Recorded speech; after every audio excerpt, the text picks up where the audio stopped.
Welcome to my channel e learning with Arnab sir. আমি তোমাদের আজকে ভিডিওতে কিছু গুরুত্বপূর্ণ বিষয় ডিসকাস করব। দেখো, রিসেন্টলি গত পরশুদিন সর্বোচ্চ আদালত সুপ্রিম কোর্ট থেকে এক্সপায়ারি অফ প্যানেল নিয়ে একটি গুরুত্বপূর্ণ মামলার জাজমেন্ট এসেছে। কি সেই আপডেট আমি সে নিয়ে আসছি, এবং এই এসএলএসটি 2025 এর ভবিষ্যৎ কি, কোন দিকে আগাচ্ছে সে নিয়ে বলবো। এবং সবশেষে বলবো যে বাতিল হওয়া 2016 যে মামলাটা পুনরায় রিওপেন হচ্ছে, এর কিছু পজিটিভ এবং কিছু নেগেটিভ দিক রয়েছে। আমি সে নিয়ে আজকে বিস্তারিত আলোচনায় আসছি। এবং সামগ্রিক এই যে রিওপেন মামলার, এর উপরে কিন্তু ফ্রেশার্সদের অনেক ভাগ্য ডিপেন্ড করে আছে। কেন বললাম, এই সব নিয়ে বিস্তারিত আলোচনায় থাকছি। তো প্রথম বলি, প্রত্যেককে চ্যানেলটা সাবস্ক্রাইব করে রাখবে এমন গুরুত্বপূর্ণ আপডেট বা নিউজ সবার আগে পাওয়ার জন্য। প্রথম বিষয়টা হচ্ছে যে গত পরশুদিন রাজস্থান সরকারের কোনো একটি বিশেষ পরীক্ষায়, চাকরির পরীক্ষায়, সেখানে একটা অনিয়ম উঠেছে এক্সপায়ারি অফ প্যানেল নিয়ে, এবং যেটা গত পরশুদিন সুপ্রিম কোর্টের ডিভিশন বেঞ্চে একটা জাজমেন্ট আসে। সেখানে পরিষ্কার বলা হয় জাজমেন্টে যে এক্সপায়ারি অফ প্যানেল, অর্থাৎ যখন প্যানেলের মেয়াদ উত্তীর্ণ হয় তখন সেই মেয়াদে কোনো ভ্যালিডিটি থাকে না। অর্থাৎ মেয়াদ উত্তীর্ণ হয়ে যাওয়ার পরে যারা চাকরি পান সেটা কিন্তু ইললিগ্যাল, সেটা অবৈধ, যেটাকে বলতে গেলে টেন্টের আওতায় পড়ছে। দেখো, আমি এ নিয়ে একটা ভিডিও করেছিলাম প্রায় 5 থেকে 6 দিন আগে এক্সপায়ারি অফ প্যানেল নিয়ে। সেখানে আমাকে অনেকে গালিগালাজ করেছে। আমি সে বিষয়ে কোনো মাইন্ড করছি না, তোমরা একটু বিষয়টা ভেবে দেখবে, ঠিক আছে? গত পরশুদিন এটা সর্বোচ্চ আদালত সুপ্রিম কোর্ট থেকে এটা ডিক্লেয়ার করা হলো, একটা জাজমেন্ট দেওয়া হলো যে এক্সপায়ার হয়ে যাওয়ার পরে, প্যানেল এক্সপায়ার হয়ে যাওয়ার পরে যে নিয়োগটা হয় সেটা সম্পূর্ণ অবৈধ, ইললিগাল, ঠিক আছে? এটা কিন্তু এটা সম্পূর্ণ একটা অবৈধ, যাকে বলা একটা টেন্টেড পার্ট, যেটা পরিষ্কার বলতে গেলে। তো এই টেন্টেড পার্ট এটা হয়তো অনেকে মেনে নিতে পারবে না, না পাওয়াটা স্বাভাবিক, কিন্তু এটাই একদম বাস্তব কথা, যেটা গত পরশুদিনকে সুপ্রিম কোর্ট থেকে এই খবরটা, রায়টা এসেছে। তো যাই হোক, এবারে বিষয়টা হচ্ছে কি, আমাদের এখানে যে এক্সপায়ারি অফ প্যানেল এসএসসি ক্ষেত্রে 2016, সেখানে সবাই যে টাকা দিয়ে চাকরি পেয়েছে তা নয়, কিন্তু সেখানে এক্সপায়ারি অফ প্যানেলে অনেকেই আছে যেখানে কিন্তু সঠিকভাবে চাকরি পেয়েছে। প্যানেলটা এক্সপায়ার করে সেখানে কাউন্সেলিং বা সেখানে জয়েন করিয়েছে, এটা কমিশনের ব্যর্থতা। অবশ্য সেখানে কমিশনের কিছু স্বার্থ লুকিয়েছিল, অবশ্যই সেখানে অবৈধ নিয়োগ হয়েছে, এটা অস্বীকার করা যাবে না, একদমই হয়েছে। কিন্তু তার মধ্যে কিন্তু সেখানে অনেক যোগ্য টাকা না দিয়ে অনেকের চাকরি হয়েছে। তো সেখানে তাদের কি দোষ ছিল? তাদের তো কোনো দোষ ছিল না। তাহলে তাদের কেন আর 5 জনের দলে ভিড়ে কেন তাদের আজকে এই অবস্থা হবে? ঠিক আছে, এটা বড় প্রশ্ন। এখন দেখা যাক, এ নিয়ে তো হাইকোর্টে তো মামলা পেন্ডিং আছে, সেখানে কি সিদ্ধান্ত আসে সেটাই দেখার বিষয়। তবে যেহেতু সেখানে সুপ্রিম কোর্ট এই মর্মে রায় দিয়েছে, তাহলে মনে হয় কিন্তু হাইকোর্ট সেই রায়কেই প্রাধান্য বা মান্যতা দেবে।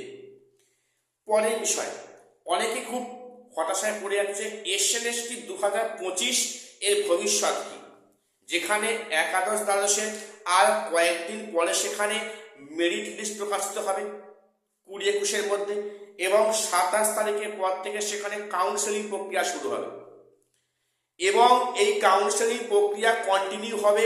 তার মধ্যে কিন্তু নবম দশমের ভেরিফাই প্রক্রিয়া শুরু হবে, এমনটাই খবর পাওয়া যাচ্ছে, ঠিক আছে? এবং নবম দশমের যেহেতু লেন্দি প্রসেস, সেখানে এই ভেরিফাই প্রক্রিয়াটা বেশ কিছুদিন ধরে হবে, তারপরে ইন্টারভিউ, তারপরে এর লম্বা প্রক্রিয়া। আমি জানি না 31শে অগস্টের মধ্যে আদৌ এই প্রক্রিয়া সম্পূর্ণ হবে কিনা, সন্দেহ করতে যথেষ্ট। তারপর সামনে কয়েকদিন পর ভোট ডিক্লেয়ার করে, মানে 1-1.5 মাসের মধ্যে। তাই সেখানে আদৌ কোনো কাজ হবে কিনা এই ভোট প্রক্রিয়ার মধ্যে, সে নিয়ে সন্দেহ আছে। কিন্তু এখন এই এক্সপিরিয়েন্সের 10 মার্কসটা এখন গলায় কাটা হয়ে রয়েছে।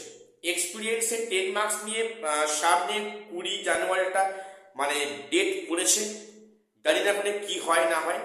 তো সেখানে এক্সপিরিয়েন্সের 10 মার্কসটা যদি ঘুরে যায় কিন্তু সম্পূর্ণ প্রক্রিয়াটা ঘুরে যাবে। এবং যেহেতু এখানে প্যানেল এক্সপায়ার, সেখানে এক্সপিরিয়েন্সের 10 মার্কস কীভাবে হয় সে নিয়ে নানা প্রশ্ন সবার মধ্যেই আছে।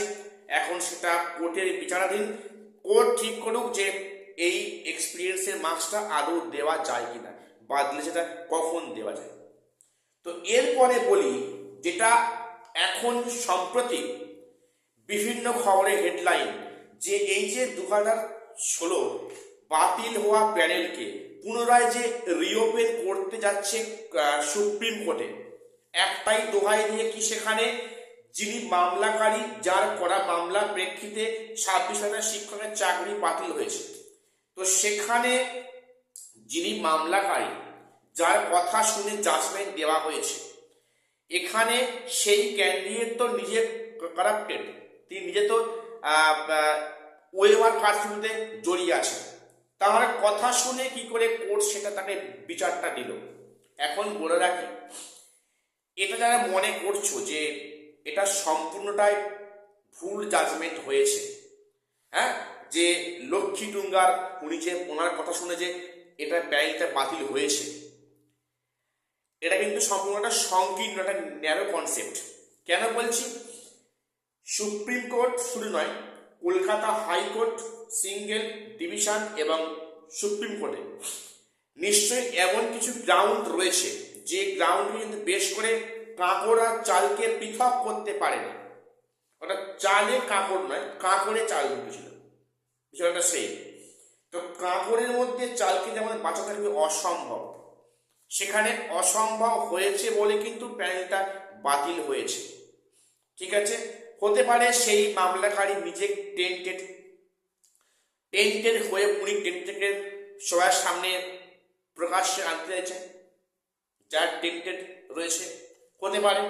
সেক্ষেত্রে কিন্তু আশা করছি সেখানে কোর্ট একটা বিশেষ মানে অবজারভেশন নিয়েই এটা বাতিল করেছে। এখন এই মামলা যদি পুনরায় রিওপেন হয় তো দেখা যায় সেটা কি হয় না হয়। তো যদি রিওপেন হয়, সেখানে যদি শুনানি হয় এবং সত্যি যদি এই প্যানেলটি যদি পুনরায় রিকভারি করা যায়, তাহলে কিন্তু সাপে বর হবে 2025-এর ফ্রেশার্সদের। অর্থাৎ সেখানে যদি ইনসার্ভিসে সেখানে যদি 2016-র প্যানেল যদি নিয়োগ করা হয় সেই ভ্যাকান্সিতে, তাহলে কিন্তু 2025-এ সিট সংখ্যা বাড়বে এবং সেখানে অনেক পেশাদাররা চান্স পাবে। আমরা সবাই চাই যে যোগ্যরা তাদের চাকরি ফিরে পাক, যোগ্যরা তাদের চাকরি ফিরে পাক। একটা যোগ্য টিচার কেন দুবার পরীক্ষা দিয়ে তার যোগ্যতা নির্ণয় করবে? কাজেই আমরা এখনো সবাই চাইছি যে যোগ্যরা তাদের চাকরি ফিরে পাক। এটা আমাদের মানে প্রত্যেকের একটা কাতর নিবেদন কোর্টের কাছে। সেই সাথে সাথে 2025-এ যারা যোগ্য ফ্রেশার্সরা তারা যেন চাকরি করার সুযোগ পায়। আমি আজকে এই আবদার নিয়ে এই ভিডিওটা শেষ করছি। সবাই মানে চ্যানেলটা সাবস্ক্রাইব করে দেবে এবং গুরুত্বপূর্ণ আপডেট পাওয়ার জন্য।